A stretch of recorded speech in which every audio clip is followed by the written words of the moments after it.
10, 11, 12. 10, 11, 12. Enaknya sebenarnya ngaji tafsir pegang Quran yang ada terjemah. Sebenarnya enak begitu, ya. Sudah semua? Yan, ya enggak miring gini ya? Miring. Hah? Gitu. Ya, sama-sama kita baca. A'udzu billahi minasy syaithanir rajim. A'udzu billahi minasy syaithanir rajim. Bismillahirrahmanirrahim.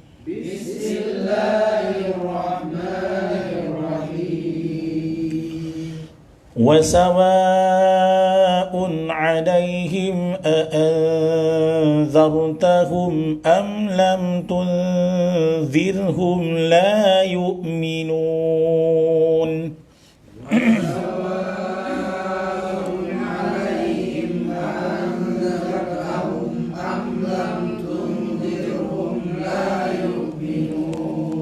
Jadi kalau ketemu huruf ikhfa dengung, hurufnya yang za, hurufnya yang ta itu tipis ditarik ya. A'anzartahum am lam gitu dia tipis ditarik. Jadi jangan monyong. Kalau monyong tuh kalau ketemu ikhfanya huruf qa, qabl baru monyong ya. Kemudian kalau ketemu huruf dha ya, laisa lahum ta'amun illa min dhari. Kalau huruf dha. Tapi kalau huruf ya yang tipis-tipis dia ditarik. Am lam tunzir. Lanjut. Innama tunziru man ittaba'a adh-dhikra wa khashiya ar-rahmana bil ghaib.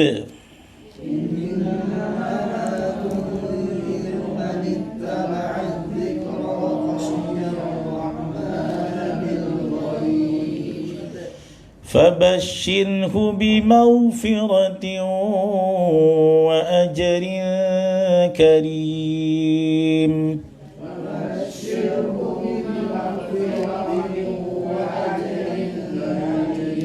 Kalau ketemu dengung begitu idealnya 3 ketukan. Bimaufiratih baru pindah. Jangan cepat-cepat. Ya, jadi tek 3 kali ketukan ya. Walaupun 2 nggak masalah. Salah di gunah ini bukan kesalahan bacaan kalimat, nggak masalah. Cuman afdoliyah saja, keutamaan.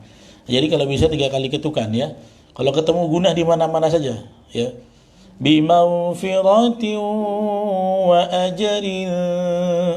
Ajrin. Apalagi kalau dalam musabaqah ini yang begitu tuh jadi plus poin mencuri hati juri. Ya, disitulah dia cengkok-cengkok mainnya. Kalau Ustaz Rahmat Hidayat kemarin, Ustaz Maulana juga ikut ya MTQ ya. Disitulah, jangan sampai nggak dinikmati. Jadi di situ dinikmati. Bahkan orang sampai geleng-geleng kepalanya. Bimaghfiratin wa ajrin. Gitu ya. Itu nikmatnya Quran ya. Jadi jangan sampai ini. Ini boleh ini ya. Tapi kalau yang biasa nyanyi biasanya jago nih. Ya. Biasanya jago. Gak apa-apa kepandaian nyanyi dipakai buat ngaji juga. Jadi imbang kan gitu ya. Saya ulang ya. Fabashshirhu bimaghfiratin wa ajrin karim.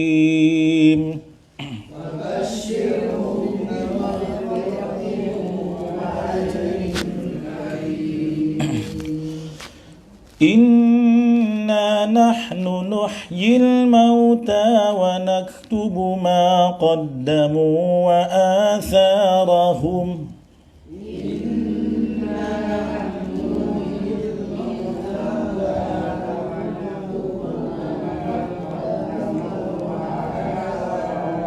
Bukan qaddamu, qaddamu ya. Qaddamu bukan qaddamu ya. Lanjut. Wa kulla syai'in ahsaynahu fi imamin mubin. Wa kulla syai'in ahsaynahu fi imamin Nah, ya, ini tadi kita bahas langsung ayat 10. Udah dibahas sedikit. Ya, yang pakai terjemah silakan dilihat ya. Pada ayat 10 ini Allah mengatakan tentang bagaimana kondisional target objek dakwah yang bakal dihadapi oleh Rasulullah. Jadi udah dikasih tahu bahwa akan terjadi kuantitas yang sedikit yang akan mendengar dakwahmu. Jadi supaya kamu itu tidak merasa apa kemarin? Tidak baper ya, nggak bawa keperasaan ya. Apa kata Allah? Wasawaun alaihim. Wasawaun, sawa artinya sama aja. Sama saja atas mereka. Anzar tahum, ada A-nya 2. Ya, kalau A-nya 2 ini berarti A yang pertama adalah istifham. A pertanyaan. Dalam bahasa Arab istifham tuh kalimat tanya bisa pakai hal, bisa pakai a. Ya, misalnya ya, ahadza alma, ya, a itu maksudnya kalau ditanya apakah, sama dengan hal hadza alma, ya, ha sama. Makanya kalau dalam takbir itu ya, kadang-kadang bacaan ada hamzah yang berdua ketemu dipanjangin ya, seperti saya makan dalam fi'il mudhari kan sebenarnya akulu saya makan atau saya sedang makan.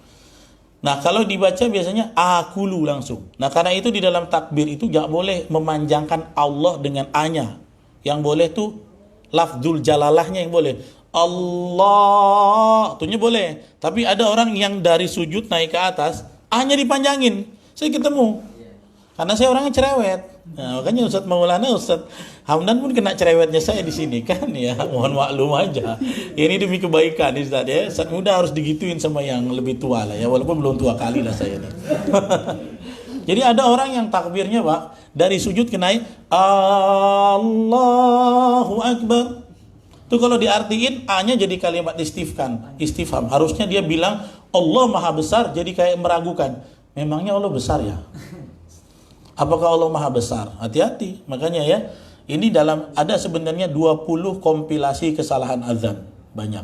Di antaranya adalah memanjangkan lafaz Allah itu A-nya. Jadi seperti dia menyatukan 2 hamzah. Ya, karena itu nggak boleh. Kalau lafaz jalalahnya itu khilaf. Ya, ada khilaf. Ada yang mengatakan, iya, lafaz Allah tuh sebenarnya matobi'i, nggak boleh panjang. Sebagian ulama-ulama salafi nggak membolehkan. Makanya azan mereka di beberapa radio dan yang lain kita hormati, itu mereka hati-hati. Ya, contohnya mereka nggak mau panjang Allah tuh lebih dari 2. Makanya azannya Allahu Akbar, Allahu Akbar, Allahu Akbar, Allahu Akbar. Asyhadu an la ilaha illallah, gitu aja kan? Ya walaupun ini khilaf kata ulama yang lain, kebanyakan ya boleh dipanjang-panjangin.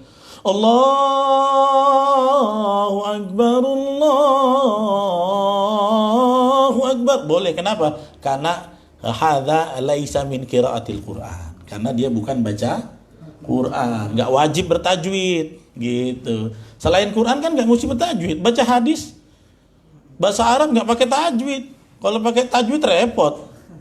Ya, assalamualaikum, waalaikumsalam, kaifa haluk, bi khairi walhamdulillah. Masa gitu. Ya, jawabnya repot banget pakai tajwid. Min aina antum? Gitu kan. Min aina antum? Ikhfa katanya, ikhfa hakiki. Nun ketemu ta. Ya enggak.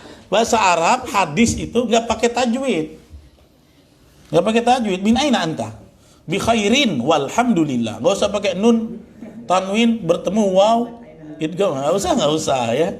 Saking gitu kan pengen memikat akhwat pakai tajwid. Min aina anti. Wih, ini calon suami imam yang bertajwid katanya. Jadi nggak perlu ya. Nah, itu masalah pembahasan di adzan seperti itu ya. Bahkan ini kalau di breakdown, bahkan ada pembahasan takbir aja, takbir sholat ada yang nggak membolehkan memanjangkan.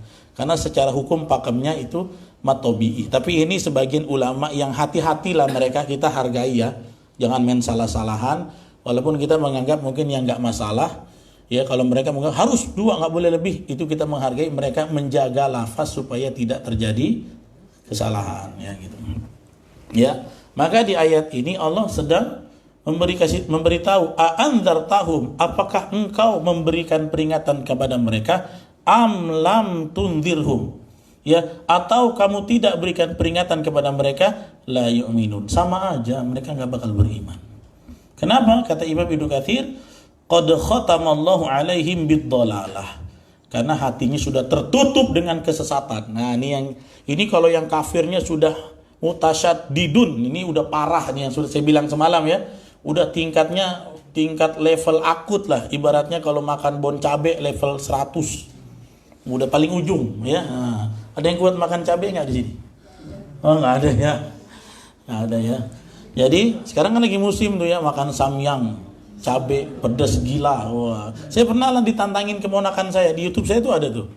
Om katanya, coba Om berani nggak makan samyang pedas? Berani. Habis itu buang-buang air saya. Rupanya nggak cocok ya. Nah, ini orang yang diperingatkan nggak bakal beriman karena apa? Qad khatamallahu alaihim bid-dhalalati. Sudah dikunci hatinya dengan kesesatan. Fama yufidu fihim al-inzar. Diingetin juga nggak ada gunanya, ya. La yufid, nggak ada manfaatnya. Wala yata'atsarun bih. Dia tidak berkesan dengan dakwah, ya. Nah, ini kata Imam Ibnu Katsir, wa ma taqaddama nadhiruha fi awwali suratil Baqarah. Sudah ada pembahasannya di awal surat Baqarah. Innal ladzina kafaru sawa'un 'alaihim a anzartahum am lam tunzirhum la yu'minun. Sama kan? Orang kafir, ya berarti kita nggak usah dakwah sama orang kafir dong. Maksudnya ini kafir yang keras, yang penentangan. Dengar aja dia nggak mau dakwah. Makanya saya bilang bahasanya tidak mau open minded. Ya, tapi ada orang kafir yang coba, ya udah Muhammad, engkau nak cakap apa cakaplah, coba aku dengar. Tapi kalau aku tak mau kau pergi ya. Nah, gitu. Dia masih open minded. Kalau yang mutasyadid, yang sudah tertutup itu dia nggak mau dengar. Usir, pergi. Seperti warga Taif kan? Pergi, usir, pergi. Nggak usah didengarkan. Nah, tapi kenapa tetap ya walaupun sejuta ayat nih dibacain dia nggak akan beriman. Jadi maksudnya supaya Nabi nanti setelah melakukan misinya, beliau itu tidak terlalu terbawa perasaan. Ya, Allah sudah bilang mereka nih kamu yang nggak dikasih peringatan nggak dengar, dikasih nggak dengar, nggak dikasih pun nggak beriman. Tapi tugasmu ya ingetin aja gitu. Yang penting kamu sudah menyampaikan. Karena itu Imam Ibnu Katsir menukil ayat lain dalam surat Yunus. Ketika Allah berfirman, innal ladzina haqqat 'alaihim kalimatu rabbika la yu'minun. Sesungguhnya orang-orang yang telah ya dibacakan kalimat Rabbmu kepada mereka enggak beriman juga. Walau ja'athum kulla ayatin. Ya. Walaupun kau datangin seluruh ayat, 6.000 lebih ayat dikasih dalil, kalau udah ketutup akut mah enggak bisa. Ya. Sampai kapan dia beriman? Hatta yarawul azabal alim. Nanti berimannya kalau udah mati, ngelihat azab baru dia, oh iya ya, yang dikasih tahu Ustadz itu betul, yang dikasih tahu Muhammad itu nyata. Sekarang aku beriman. Wah, dulu kemana aja lu? Ya, nggak bisa, nggak ada perbaikan, nggak bisa. Ya. Nah itu. Jadi ayat ini sebagai pengantar kepada Nabi agar Nabi nanti tidak give up ketika menerima orang-orang yang menentang. Ya, karena itu banyak sekali tugas-tugas dari Nabi itu dikatakan adalah tabligh. Tabligh itu bukan jemaah tabligh, jangan salah. Sebenarnya tabligh itu ya satu kegiatan namanya menyampaikan.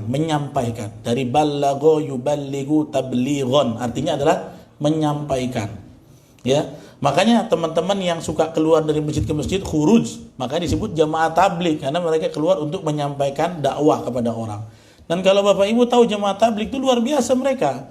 Ya, preman-preman yang ngaco-ngaco jadi ahli sholat kan.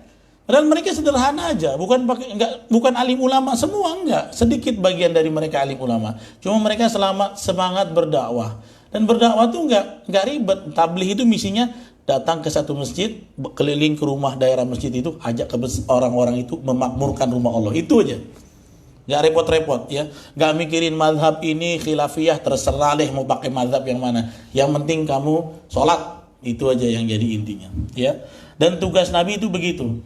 Ya, wa ma alaina illal balau, tidaklah tugas kami kecuali menyampaikan. Kalau mereka gak mau beriman, yang penting kau sudah sampaikan, itu tugasnya. Nah, ayat selanjutnya Allah mengatakan yang siapa yang akan nerima peringatan Nabi. Nah, ini golongannya nih, ya.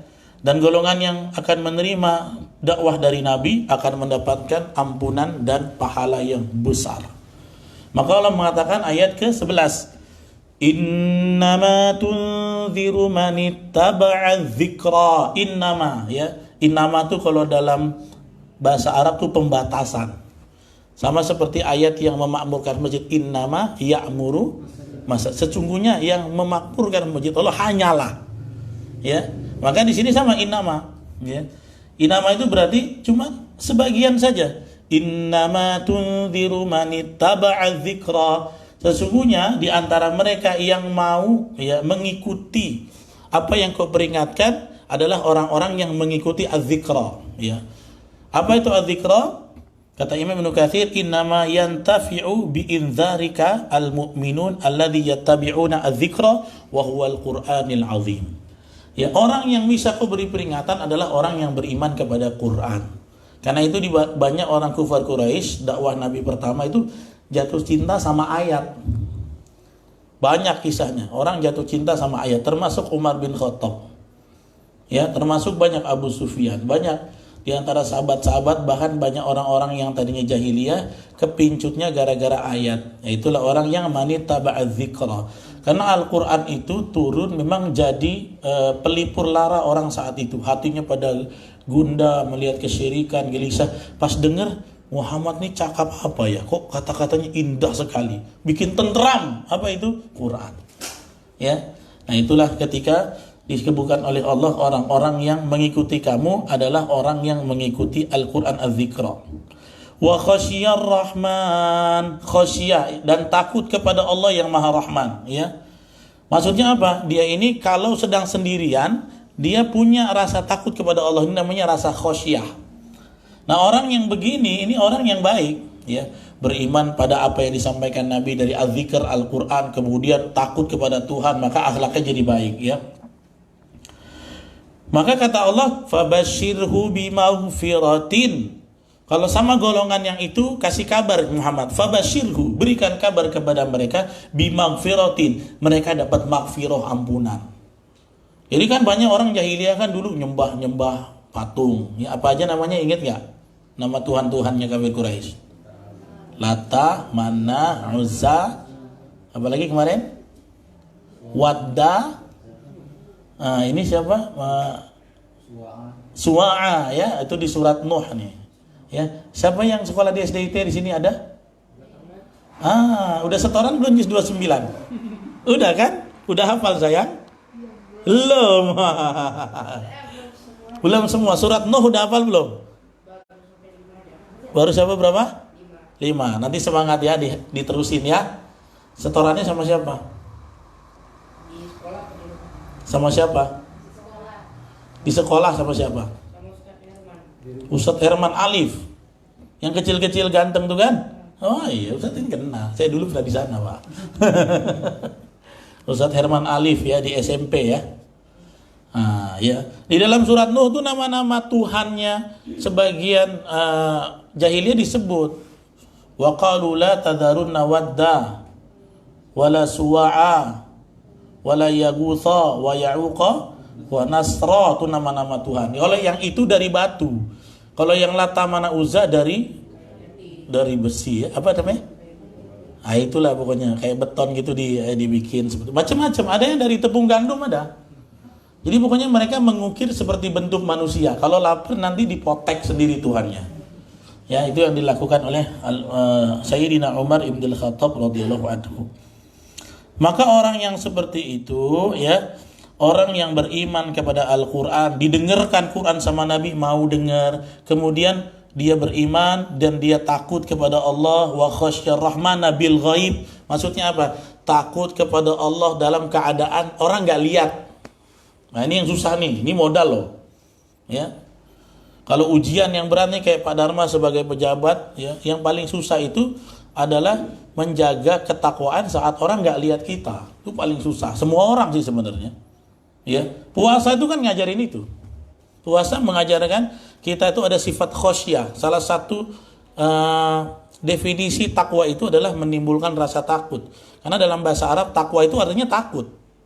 Tako, yaki, ya, bukan takoyaki. Kalau takoyaki itu orang lapar ingat takoyaki, makanan bundar-bundar ya. Dalam bahasa Arab takoyaki artinya takut. Makanya arti takwa itu bertakwalah kepada Allah, takutlah, sebenarnya itu bahasa gampangnya. Karena itu dalam ayat takutlah kamu, bahasanya gimana? Wattaqu fitnatan la tusibanal ladzina zalamu minkum khassah. Takutlah kamu, gitu ya. Jadi takwa itu, puasa kan mendatangkan rasa takut. Coba kita bulan puasa, siapa aja bisa buka tanpa ada yang tahu. Ya, ibu misalnya masak, nggak ada yang tahu, makan aja apa yang dimasak, nggak ada yang tahu. Bapak lagi ada urusan, ya kan, di luar rumah, mampir yang kelihatan cuma kaki di rumah makan, tengahnya aman, ya. Anak-anak juga, ibu lagi masak, ambil kulkas, taruh ke kamar, nggak ada yang tahu. Tapi kenapa kita nggak lakukan itu? Karena kita takut Allah ngawasi kita. Itulah namanya sifat khosyatullah. Ya, wa khosyar rahmana bil ghaib. Ini kalau punya modal gini Pak, jadi orang Anda. Siapa saja, orang jujur nih. Khosyatullah. Gara-gara takut pada Allah, dia nggak akan bermaksiat. Ini pernah terjadi di kasus seorang wanita penjual susu di zaman Sayyidina Umar jadi khalifah. Ya, khalifah. Umar tuh kan hobinya kalau malam-malam dia belusukan. Jadi belusukan tuh dari dulu udah ada, ya. Bukan sekarang aja. Cuma bedanya Umar dulu belusukan berdua ajudan aja, nggak bawa kamera dia. Ya, ya. Kalau belusukan zaman now bawa kamera kemana-mana, ya. Masuk Facebook, masuk vlog Pak, masuk vlog ya. Umar itu hobinya apa? Hobinya belusukan. Jadi dia kalau malam keliling-keliling ke konstituen, lihat ada nggak yang kelaparan. Luar biasa Umar. Ya, makanya ada kisah Umar ketemu ibu-ibu lagi merepet kan. Kenapa? Kami udah nggak makan, udah berapa hari nggak makan ini. Anak-anaknya nangis, kemudian ibu ini masak batu dalam panci kan, supaya anaknya tidur. Dia ngomel-ngomel, ini khalifah zalim pemimpin kami ini. Padahal itu Umar sendiri. Kak, lihat kami kelaparan, nanti tanggung dosanya di akhirat. Umar situ diam aja Umar. Apa yang dilakukan Umar? Langsung balik ke Baitul Mal, ambil gandum, dia angkat sendiri. Kata ajudannya, Pak, bos, saya angkat bos. Kau mau nanggung dosaku di neraka? Ya, kalau saya zalim karena ini. Janganlah bos. Ya udah biar aku bawa aja. Akhirnya Umar bawa sendiri. Dimasakin sama Umar itu. Dimasakin, disuapin ke anak-anaknya. Sambil disuapin itu ibu ngoceh. Oh, ini Khalifah Umar zalim. Dia nggak tahu itu Umar. Coba kalau zaman sekarang, tahu siapa aku. Gitu ya. Masih sembako dia kamera foto. Itu nggak apa-apa Pak. Nggak apa-apa. Itu supaya motivasi yang lain, ya. Supaya motivasi yang lain. Itu banyak di Batu 9. Ya Allah ya Rabb ya. Nah, jadi seperti itu. Satu hari Umar lagi sidak belusukan, dia rehat di sebuah rumah, ya. Ini tentang khosyatullah ya. Saya cuplik sedikit. Kemudian Umar itu duduk di dinding rumah. Kan nggak kelihatan. Kemudian sambil duduk ya sama ajudannya, tiba-tiba di belakang rumah penghuni rumah lagi ngomong. Rupanya ini seorang gadis dan seorang ibu janda. Mereka ini penjual susu kambing, ya, Gota Milk, ya. Jadi ketika itu ibunya karena hari itu mungkin hewan-hewannya ternaknya kurang sehat, jadi volume debit perasan susu sedikit. Kata ibunya apa? Nak, ya, zid mimma qalilan, tambahin air sedikit katanya. Tambahin air sedikit supaya nanti volumenya banyak, ya, banyak untung lah kita, gitu kan. Kita lagi susah punya nih katanya. Kata anaknya, jangan Mak. Nanti kalau Khalifah Umar tahu, marah dia. Umar paling marah. Masalah ekonomi Umar paling marah. Ya, bahkan beliau itu kebiasaannya sering sidak ke pasar mengontrol harga-harga barang pokok. Sampai Umar tuh pernah ada kisah menempatkan menteri perekonomian, ya bukan perekonomian ya. Kalau yang ngurusin pasar apa? Disperindak ya. Disperdagin ya. Jadi menteri perindustrian perdagangan dikutus wanita sampai polemik. Kenapa? Supaya cerewet, jangan ada yang mainin harga. Saking dahsyatnya Umar. Ya, dia nggak suka. Nah, ibu ini bilang, "Nah, tambahin air sedikit supaya banyak volumenya.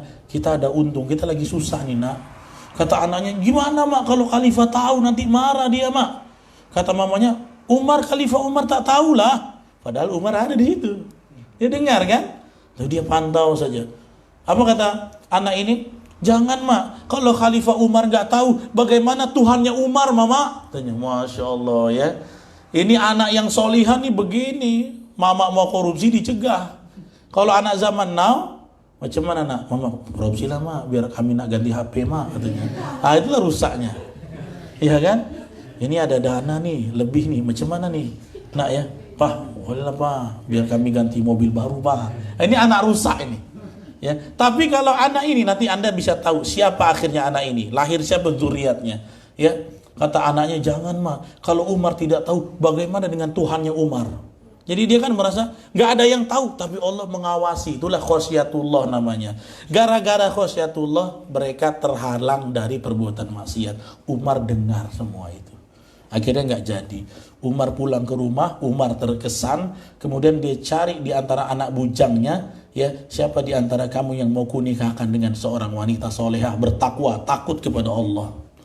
Ya, akhirnya waktu itu ada anaknya Umar namanya Asim bin Umar bin Khattab radhiyallahu anhu. Ya, maka kata Asim, dia mau, saya siap kalau engkau jodohkan aku dengan wanita bertakwa, takut pada Allah. Akhirnya keesokan harinya Umar suruh protokol datang ke sana, ya cek siapa sih sebenarnya dua orang itu, diinformasikan dia janda dan seorang anak gadis. Datang Umar ketok pintu. Oh, Assalamualaikum. Umar kan suara besar. Ya pernah nonton nggak film Umar bin Khattab? Waktu itu 3 tahun 4 tahun lalu di sahur. Mana ada Umar suaranya Assalamualaikum? Nggak ada. Umar tuh suaranya Assalamualaikum. Di tokoh aja. Di tokoh film Umar bin Khattab yang waktu itu katanya menghabiskan 6 triliun itu, dicari paling susah nyari tokoh Umar. Karena orangnya harus tegas, alisnya nuki, suaranya besar. Makanya dalam satu athar ya, Umar itu pernah pangkas rambut. Tukang pangkasnya gara-gara Umar berdehem pipis di celana. Sampai kata Umar, saya kafarot kamu karena saya sudah membuat kamu jantung kamu berdegup, saya gantiin kamu dengan dikasih Umar 40 dirham nih. Tadinya cuma 20.000, saya kasih kamu 2 juta. Kenapa? Ongkos capek jantungmu tadi. Jadi dia nggak sengaja, Umar saking berwibawanya suaranya kan, gitu, langsung terkencing dia. Ya. Ini pun saya niru-niru pun nggak sanggup. Ya, saking wibawanya Umar tuh begitu. Makanya sosok Umar kalau dibahas biografinya unik. Ya kapan-kapan lah ya. Umar ini di antara semua yang berhijrah diam-diam, dia berhijrah terang-terangan. Kalau orang Jakarta bilang selon, ya, yang paling selon, paling berani. Makanya semua Abu Bakar, Nabi, semuanya hijrah kan lewat diam-diam kan. Umar aja yang nantangin orang. Barang siapa yang mau tahu Umar besok akan hijrah ke Madinah, siapa yang nggak suka sama saya, bertemu di belakang bukit, di belakang Mekah. Nggak ada yang datang. Yang lain diam-diam, Umar. Makanya dalam Islam mesti ada orang yang begini, yang berani, yang fight. Mesti ada orang yang berani. Ya jadi yang nggak mesti orang begitu semua. Ya ada Ali, ada Utsman yang pemalu, ada Umar yang berani. Kita mesti begitu. Nah singkat cerita, Umar datang. Ini udah tahu ibunya ini suara siapa? Assalamualaikum. Ya. Langsung ketakutan lah macam orang mau terkencing katanya. Ya Khalifatul Mu'minin. Ya, limadza ji'ta ila baitina hadza? Kenapa kamu datang ke rumah kami, wahai khalifah? Ada apa? Katanya. Kan karena Umar sangar ya, salamnya udah takut. Kata Umar, ya, hal tu'adzinina lid-dukhul. Apakah kamu izinkan kami masuk? Ya, masuk. Akhirnya Umar cerita, ibu ini udah ketakutan aja nih, ada kasus apa nih. Rupanya Umar menceritakan bahwa sesungguhnya aku dengar pembicaraan kamu dengan anak gadismu semalam, maka aku datang ke sini ingin mempersunting anak gadismu untuk menjadi menantu. Masya Allah ya. Coba bayangin, kalau tidak ada khosyatullah malam itu, ya, kalau malam itu mereka ambil untung 100-200 dirham, akan hilang ya kesempatan yang Allah buka. Akhirnya Allah buka apa? Mereka tuh bebas dari kemiskinan. Mulai hari itu mereka jadi menantu presiden. Siapa yang nggak mau jadi menantu presiden? Semua pengen. Jadi menantu Pak Jokowi semua kepengen. Kenapa? Jelas fasilitasnya jelas. Siapa yang nggak kepengen? Ya, itulah kalau kita berani menolak sesuatu yang kita butuh, ya, karena takut pada Allah. Ya, kata Nabi apa? Baddalahullahu ma khairan minha. Nanti digantikan Allah yang lebih baik dari itu. Misalnya nih, kita lagi di kerjaan, ada peluang korupsi misalnya. Kita butuh tuh duit, untuk apa kayak berobat. Tahan, jangan. Kenapa? Ingat, jangan makan yang haram karena takut pada Allah, nanti satu hari diganti Allah dengan cara yang lebih banyak. Yakinlah itu. Akhirnya menikahlah mereka, nazar dulu ya. Kata ibunya, al-amr ya ufawid ilaiha. Urusannya saya serahkan sama anak saya, kalau dia mau silakan ya Khalifah Umar. Akhirnya Asim lihat ini perempuan lihat suka nggak? Ya, ta'aruf kan, suka, akhirnya suka, dilanjutkan menikah. Dan tahukah di antara mereka punya anak, anaknya punya anak lagi, akhirnya cucu dari Asim bin Umar dengan wanita ini melahirkan yang disebut ahli sejarah adalah khalifah yang bisa disebut khalifah yang kelima, namanya Umar bin Abdul Aziz. Yang waktu dia jadi khalifah, nggak ada orang miskin yang mau dikasih zakat tuh, saking sukses berkahnya kepemimpinan. Umar bin Abdul Aziz waktu jadi khalifah mau menyerahkan zakat kepada mustahik, bingung cari mustahik mana, muter ke sini tolak, muter balik lagi. Tandanya apa? Ekonomi merata, jarang yang bisa begini, ya. Itu adalah cucunya dari Asim tadi, lahir orangnya orang soleh ya. Nah itulah bagaimana sekelumit tentang khosyah ya. Wa khosyar rahmana bil ghaib ini di mana aja anak-anak ya, kita ya, semua tugas kita lagi kerja, rasa takut pada Allah saat bil ghaib, orang nggak lihat kita, itu modal, nggak bakalan orang buat dosa ya. Kalau orang ingat Allah nggak mungkin ada korupsi, kalau orang ingat Allah nggak mungkin berzina, kalau orang ingat Allah nggak bakalan mungkin nyuri, nggak mungkin ada orang nyuri bismillah ya Allah mudah-mudahan berkah. Ada nggak orang nyuri begitu? Ya nggak ada ya. Ada nggak orang korupsi? Ya mudah-mudahan ya Allah ya untung banyak bismillah berkah. Nggak ada orang berzina, dia ingat Allah, nggak. Kalau dia ingat Allah, nggak jadi zina. Saat dia lakukan zina, dia lagi lupa sama Allah. Nggak ingat, dia lupa. Yang diingat hawa nafsunya. Makanya ini sifat wa khosyar rahmana bil ghaib, sifat takut kepada Allah saat kita tidak dilihat orang, harus kita latih supaya muncul ya. Apa ganjarannya? Fabashirhu bimaghfiratin, berikan berita gembira kepada mereka dengan ampunan. Ya, ampunan dari mana? Lidzunubihi, dari dosa-dosanya yang dulu. Mungkin waktu jahiliyah pernah kafir, pernah begini, pernah khamar, pernah zina, mendapatkan ampunan. Wa ajrin karim, ajar itu pahala, ganjaran yang karim. Karim ini di sini mulia artinya, tapi dalam tafsir namanya kabirin wasiin hasanin jamil, ya. Pahala yang sangat besar, ya. Kemudian ayat yang terakhir ya, 12 ya. Inna nahnu nuhyil mauta, sesungguhnya kami yang menghidupkan orang mati. Maksudnya kapan? Ayyu yaumal qiyamati, ya. Maksudnya di hari kiamat. Siapa orang yang mati dihidupkan? Ya kan Anda semua dia hidupkan lagi nanti. Jadi nih, langkaian nih. Saya kalau kajian subuh sebelum Ramadan, saya bahas tentang hadis-hadis tentang ahwalul qiyamah. Ya, dalam kitab Tanbihul Ghafil itu disebut. Kita kan sekarang hidup. Kemudian ada yang mati duluan, ya. Ada yang belum mati sampai hari kiamat. Hari kiamat terjadi ketika malaikat meniup sangkakala yang pertama. Siapa nama malaikatnya? Bukan, Israfil, ya. Malaikat Israfil, ya. Kalau pencabut nyawa siapa? Izrail. Kalau bahasa Arabnya pakai ain dia. Izrail. Ya, Israfil meniup sangkakala. Nah, saat dia tiup sangkakala, maka alam semesta hancur. Semuanya mati.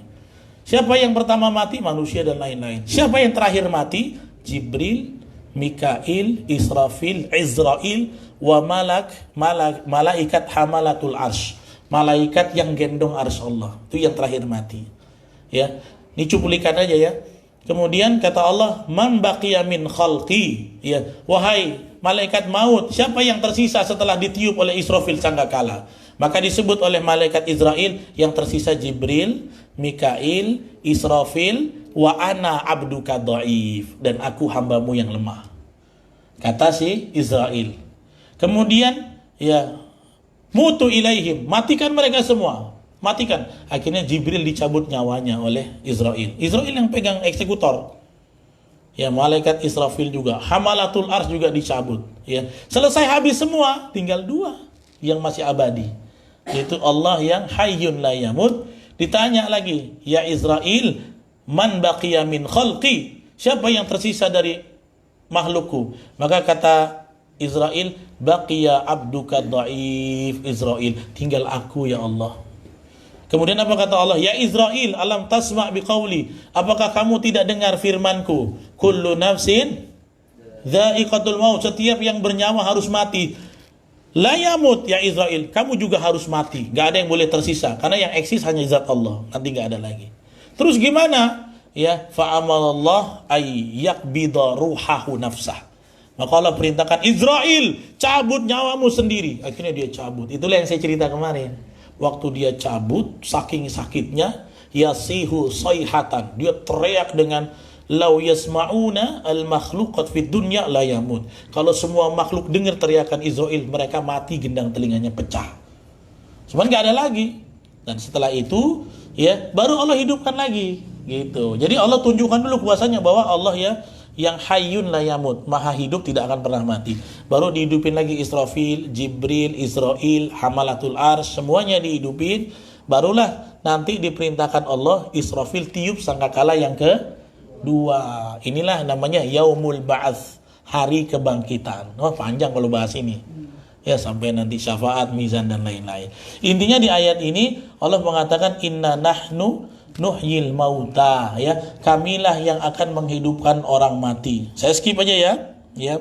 Wa naktubu ma qaddamu, dan kami tulis, kami catat apa yang mereka kerjakan. Ya. Jadi sudah dibangkitkan, nanti semua yang kamu kerjakan ditulis oleh Allah. Ya. Wa atharahum, dan bekas-bekas peninggalan mereka.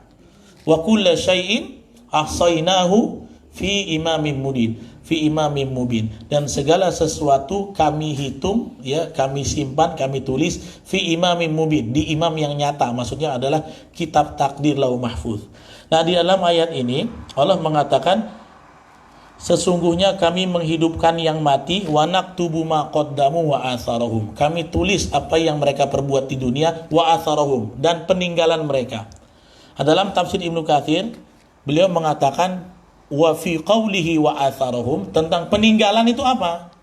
Ya, maka kata beliau ada dua makna dari peninggalan. Yang pertama, ya, seseorang itu ketika mati meninggalkan contoh, ya, misalnya contoh yang baik, ya. Kalau dia meninggalkan, mewariskan sesuatu yang baik yang menginspirasi orang lain berbuat baik, ya, maka dia akan fa'in khairan fa khairun, wa in syarran fa syarrun. Kalau dia meninggalkan kebiasaan yang menginspirasi orang kepada kebaikan, dia dapat pahala. Kalau dia meninggalkan inspirasi keburukan, dia dapat dosa. Contoh, ya. Seorang bapak biasanya ya bangun tidur bukan langsung ambil wudhu sholat misalnya gitu, tapi ngidupin rokok, denger musik, ngerok gitu biasanya kan. Nah, seorang bapak begini, ya. Kemudian dia punya anak.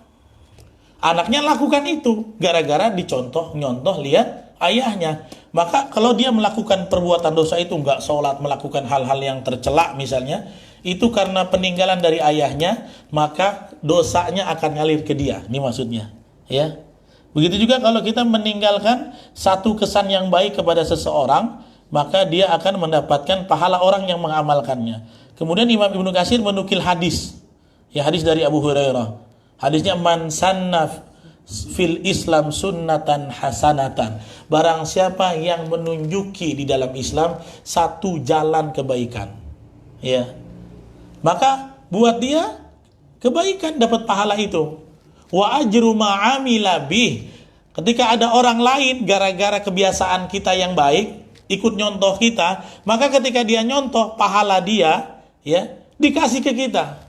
Dan kata Nabi, min ghairi an yanqusa min ujurihim syai'an, tanpa diambil. Jadi, wah, kalau ada orang yang jadi senang kajian nih, misalnya Pak Dharma ngajak orang-orang ikut, saudara-saudara ikut pengajian, maka Pak Dharma dapat pahala ngaji, orang yang dengar dapat pahala ngaji satu, tapi pahalanya dia karena melalui Pak Dharma ngalir ke Pak Dharma begitu. Apakah pahala yang ngalir itu dibagi dua? Ya, kata Nabi tidak, di copy paste, multi level namanya kan.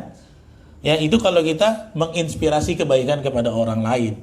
Makanya kata-kata inspirasi itu saya suka sekali, karena itu channel YouTube kami MK Inspirasi. Nah, jangan lupa nggak di subscribe lagi, udah 2 hari ini. Nah, subscribe dulu sekarang ya, MK Inspirasi, maksudnya Markas Quran Inspirasi, gitu ya. Nah, kemudian yang kedua, dilanjutkan Nabi, man sannaf sunnatan sayyi'atan. Barang siapa dia menginspirasi jalan keburukan, kemudian orang lain lihat dia keburukannya, ya, kemudian niru, fa'alaihi wizruha wa wizru ma amila biha, dan dosa orang yang mengamalkannya, min ghairi an yanqusu auzarihim syai'a. Jadi dosa orang gara-gara lihat kita nih, ibu dan bapak ini yang berperan. Orang tua kita nyontoin apa sama anak loh. Hati-hati. Kalau kita punya perilaku yang jelek, misalnya nih, ayahnya kalau berantem sama ibunya maki-maki. Hati-hati loh, anak itu copy paste. Kemudian kebun binatang keluar. Wow, yang bertaring lah, yang macan tutul lah keluar. Anaknya sama temennya, dia bencarut juga. Engkau tuh, beginilah, badak lah, monyet lah. Kenapa? Dia lihat bapaknya, anaknya lakukan dosa, ngalir ke bapak dan ibunya. Kenapa? Orang tua menginspirasi kepada sunnatan sayyi'atan. Hati-hati. Makanya kita ini jadi orang tua, sebelum punya anak enak, free. Pas punya anak, harus bersin aja, harus lihat-lihat. Bersin aja harus lihat-lihat. Kentut aja harus hati-hati. Ya kalau dia lihat rupanya bapak mamanya kentutnya sembarangan, pret. Besok sama kawannya dikentutin orang. Makanya kelakuannya, ya makanya kita jadi orang tua. Sebenarnya kita juga jadi abang juga gitu. Kalau orang meniru kita kepada keburukan dilakukan dia, kemudian ditiru, maka dosanya mengalir ke kita. Ya, wa naktubu ma qaddamu wa atharahum.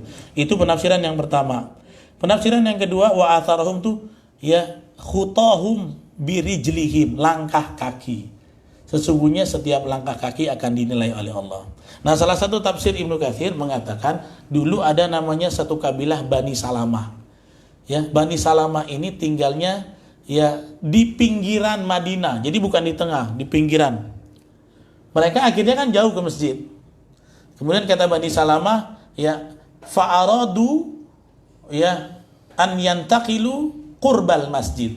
Mereka akhirnya bilang, oh kami jauh lah Bani Salamah nih, kabilah kami terlalu jauh dari masjid. Kami mau pindah dari masjid. Berdesas-desusnya terdengar. Kemudian Nabi dengar, dipanggil oleh Nabi, dikonfrontasi. Ya ketua kabilahnya, ya Bani Salamah, ya aturiduna an yantaqila qurbal masjid.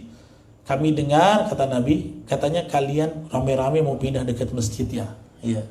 Kenapa? Ba'id. Karena kami jauh Nabi dari masjid, jalannya jauh. Kemudian kata Nabi, apa kata Nabi? Tahu nggak bahwa setiap langkahmu dari rumah itu, ma khutahum birijlikum ajrun azim. Langkah kamu dengan kaki kamu dari rumah ke masjid semakin jauh semakin banyak pahalanya. Oh begitu Nabi? Iya. Jadi setiap langkah kamu mungkin pahala kamu lebih besar daripada temanmu sahabat yang rumahnya dekat dengan masjid. Kata ketua Bani Salamah, tak jadilah kalau gitu. Sayang. Sementara sahabat yang lain ini, kalau mau ke masjid yang rumahnya dekat, dia putar dulu sengaja cari pahala. Yang jauh mau dekat pula. Sekali Nabi bilang fadilahnya, ya, fadilahnya ke masjid berjalan dapat pahala. Pahalanya kan dua, Pak. Satu langkah diampuni dosa, satu langkah diangkat derajat. Langkah lagi ampuni dosa, angkat derajat. Dosa angkat terus sampai masjid. Ya, asal kalau di sini kata ulama, asal kita berwudu dari rumah. Ini kalau ke masjid, jadi biasa kayak saya ke sini, saya usahakan kalau nggak batal wudu dari rumah, karena niatnya mau sholat kan. Maka setiap langkah saya, lah Ustaz kan naik mobil ya, mudah-mudahan putaran itulah. Allah kan nggak ngitung-ngitung kan, kita yang hitung-hitungan, ya. Maka akan diberikan pahala. Itulah maksud wa atharahum ya, dan langkah-langkah kaki mereka. Ya. Kemudian kata Allah apa terakhir? Wa kulla syai'in ahsainahu fi imam mubin. Segala sesuatu kami kumpulkan dalam kitab yang jelas. Maksudnya kitab Lauh Mahfuz ya. Ini yang bisa saya sampaikan. Ya, kalau ada yang bertanya silakan. Kita tutup dulu dengan wabillahi taufiq wal hidayah. Wassalamualaikum warahmatullahi wabarakatuh. Kalau kurang jelas tanya Ustadz Eko nanti ya. Habis ya. Besok saya izin lagi. Izin dulu.